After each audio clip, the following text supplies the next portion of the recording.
Bismillahirrahmanirrahim. Assalamualaikum warahmatullahi wabarakatuh. Apa kabar semua siswa-siswa kelas 11 baik IPA dan IPS dimanapun kalian berada.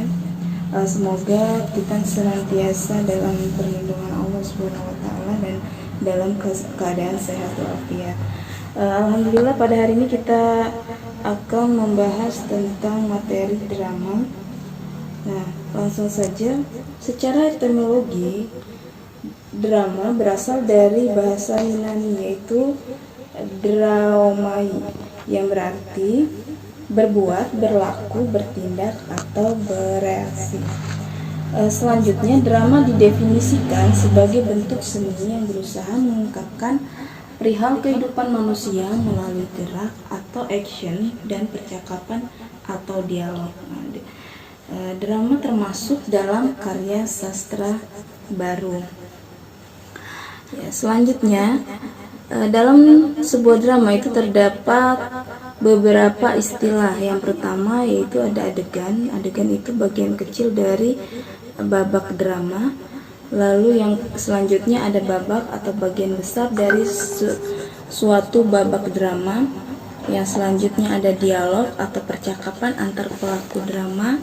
Ada episode, bagian cerita. Yang selanjutnya lakon atau cerita yang dimainkan dalam drama.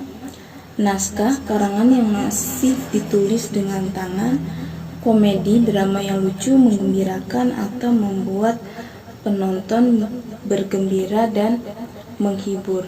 Yang selanjutnya ada tragedi. Tragedi atau sebuah peristiwa yang menyedihkan dalam sebuah drama.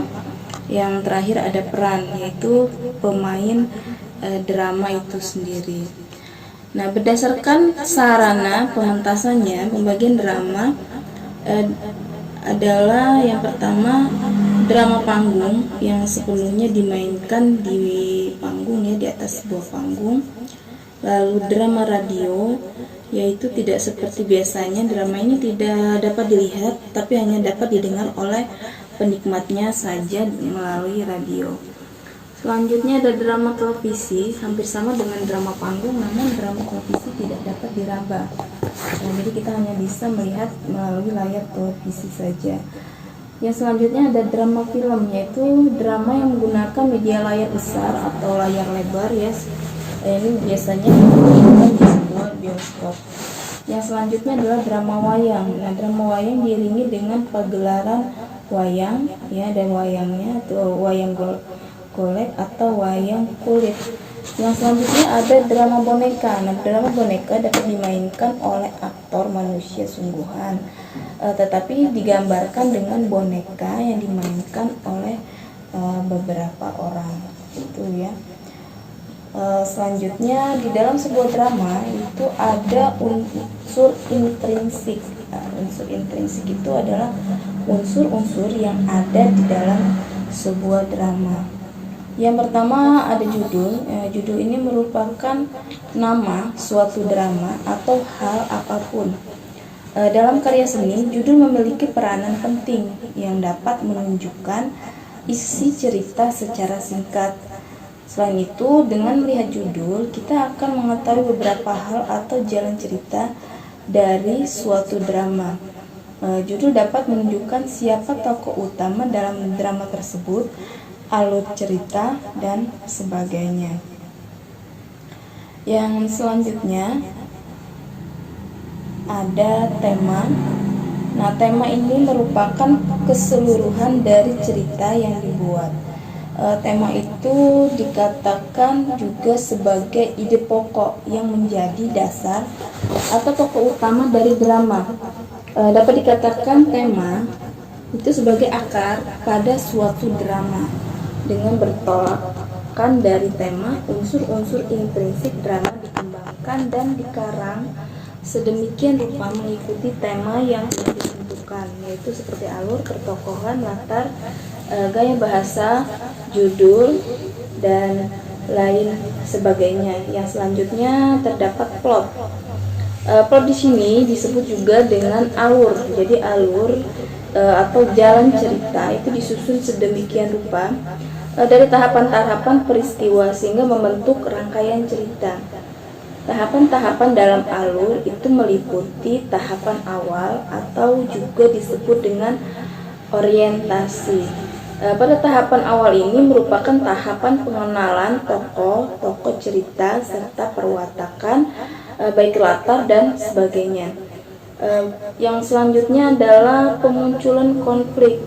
Tahap selanjutnya, penonton diajak pada pengenalan konflik. Pada tahapan ini, konflik yang merupakan bumbu agar suatu drama lebih menarik akan terjadi.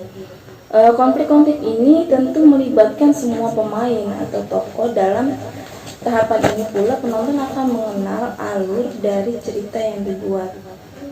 Selanjutnya, setelah tahapan awal atau orientasi, ada tahapan komplikasi. Tahapan komplikasi ini atau tahapan peningkatan konflik.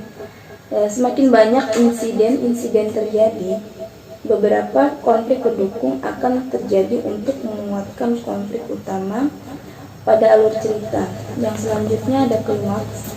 Klimaks ini merupakan puncak ya dari konflik yang ada.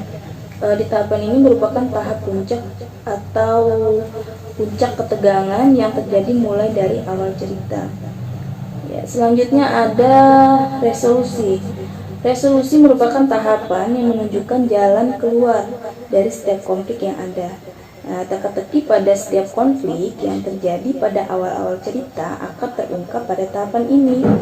Seringkali perwatakan yang asli dari setiap tokoh akan muncul di tahapan ini. Yang selanjutnya ada tahapan akhir atau disebut juga dengan koda. Nah, bagian ini adalah bagian the ending of story. Dalam tahapan ini semua konflik telah terpecahkan dan merupakan akhir dari sebuah cerita. Nah, yang selanjutnya ada tokoh cerita atau perwatakan. Tokoh cerita merupakan individu-individu yang memainkan peran terlibat dalam cerita atau konflik pada sebuah drama. Macam-macam tokoh dalam sebuah cerita itu yang pertama berdasarkan perannya. Ada tokoh utama atau tokoh sentral, merupakan tokoh yang dikuatkan atau tokoh utama dalam sebuah cerita atau drama. Sedangkan tokoh tambahan atau figuran merupakan tokoh yang membantu atau mendukung cerita. Dalam cerita dapat memiliki beberapa tokoh utama yang dapat dikenal dengan sering munculnya dalam cerita, sedangkan tokoh figuran hanya muncul beberapa scan. Kehadirannya juga untuk menunjang cerita dari tokoh utama. Nah, yang selanjutnya ada berdasarkan watak. Jadi watak yang pertama adalah tokoh antagonis, tokoh yang digambarkan sebagai sosok yang penuh kelicikan, biasanya jahat dan penyebab munculnya sebuah konflik dalam sebuah drama. Sedangkan tokoh protagonis merupakan tokoh yang mengalami konflik bersama tokoh antagonis. Nah, selanjutnya berdasarkan perkembangan. Jadi tokoh statis yaitu tokoh yang relatif tetap tidak mengalami perubahan dari mulai cerita sampai akhir cerita. Sedangkan tokoh yang berkembang ialah tokoh yang mengalami perubahan seiring dengan konflik-konflik yang terjadi pada alur cerita tersebut. Yang selanjutnya ada dialog. Nah, dialog ini merupakan serangkaian percakapan dalam cerita.